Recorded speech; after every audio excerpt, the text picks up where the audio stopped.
ಸ್ವಲ್ಪ app mental ಅಂತಾರೆ ಕೆಲವ್ರನ್ನ, ಅರ್ಧ ಜ್ಞಾನ ತಲೆ ಕೆಟ್ಟವನು, ಯಾವ ಟೈಮಲ್ಲಿ ಹೆಂಗ್ ತಿರುಗತ್ತಾನೆ ಏನು ಗೊತ್ತಿಲ್ಲ. ಅವನು ನಿಂತ್ಬಿಟ್ಟ ಮೆಂಬರ್ ಆಯ್ತೀನಿ ಅಂತ. ಯಾರೋ ಒಬ್ಬ ಅವನ್ ಫ್ರೆಂಡ್ ಹೇಳ್ದ, ಸುಮ್ನೆ ಗೆದ್ಬಿಡಕ್ ಆಗುದಿಲ್ಲ, ಏನಾದ್ರು ಕೊಡ್ಬೇಕು ಜನಕ್ಕೆ. ಏನ್ ಕೊಡುವ? ಏನಿಲ್ಲ, ಎಲ್ರು ಬಳಸುದು ಒಂದೇ ಈಗ ಕುಕ್ಕರ್. ಎಲ್ಕ ಒಂದೊಂದು ಕುಕ್ಕರ್ ಕೊಟ್ಬಿಡು ಗೆದ್ಬಿಡ್ತೀಯ ಅಂದ. ಇವನು ಕುಕ್ಕರ್ ಹಂಚ್ಕ ಬಂದ, ಇವನ್ ಆಪೋಸಿಟ್ ನಿಂತಿದವ ಪ್ರಳಯ ಅಂತ ನನ್ ಮಗ. ಇವನು ಕುಕ್ಕರ್ ಕೊಟ್ಕ ಬಂದ, ಅವ್ನ ಎಲ್ಕ ಬೆಳೆಕಾಳು ಕೊಟ್ಕ ಬಂದ್ಬಿಟ್ಟ. ಇವನ್ ಕುಕ್ಕರ್ ಅವ್ನ್ ಬೆಳೆಕಾಳು ಬೇಯಿಸ್ಬಿಟ್ರು ಎಲ್ರು. ಕುಕ್ಕರ್ ಕೊಟ್ಟಿವ್ನಿ ಹುಷಾರು ಅಂತ ಇವನು. ಕುಕ್ಕರ್ ತಿಂದಿಲ್ಲ, ಬೆಳೆಕಾಳು ತಿಂದಿದ್ರೆ ನಂಗ್ ಮೋಸ ಮಾಡಬೇಡಿ ಅಂತ ಅವನು.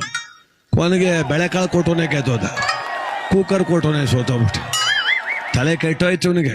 ಕುಂತವನ್ ತಲ್ಬಕ್ಕೊಂಡು ಎಲ್ಲ ಬಂದ್ ಸಮಾಧಾನ ಹೇಳ್ತಿದ್ರು. ಅವ್ರ ಚಿಕ್ಕವ ಬಂದ್ಲು, ಲೋ ಮಗ ನಿಂಗೆ ಬುದ್ಧಿ ಬೇಡಲ್ಲ, ಲೆಕ್ಕವಿಲ್ದಂಗೆ ನೀನ್ ತಾನೆ ಹಂಗ ಹಂಚುದ್ಲ, ನಮ್ಮೂರವ್ರು ಒಳ್ಳೆಯವರು ಅಂತ ತಿಳ್ಕೊಂಡಿದೀಯ ನೀನು. ನಿಂತಾವ್ ಕುಕ್ಕರ್ ಇಸ್ಕೊಂಡು ಅವ್ರಿಗೆ ಓಟ್ ಹಾಕ್ಬಿಟ್ರಲ್ಲ. ನಮ್ ಮನೆ ಪಕ್ಕ ಚಿಕ್ಕ ತಾಯಿಗೆ ಹಾಕ್ಲಾ ಕೊಡಕ್ ಹೋದೆ ಕುಕ್ಕರ್. ಲೋ ನಿನ್ಗೆ ಓಟ್ ಹಾಕ್ಲಿಲ್ಲಕಲ್ಲ ಅವಳು ಅಂದ್ಬಿಟ್ಲು. ಇವನ್ ಮೊದ್ಲೇ ಅರ್ಧ ತಲಿಯವನು.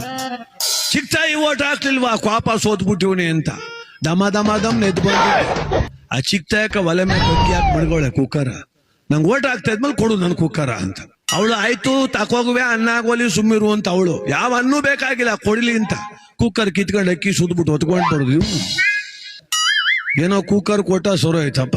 ಅವನ್ ತಾವೇನಾರ ಸೀರೆ ಇಸ್ಕೊಬಿಟ್ಟಿದ್ರೆ ಗತಿ ಏನೋ ಮಾಡ್ತಿದ್ದು.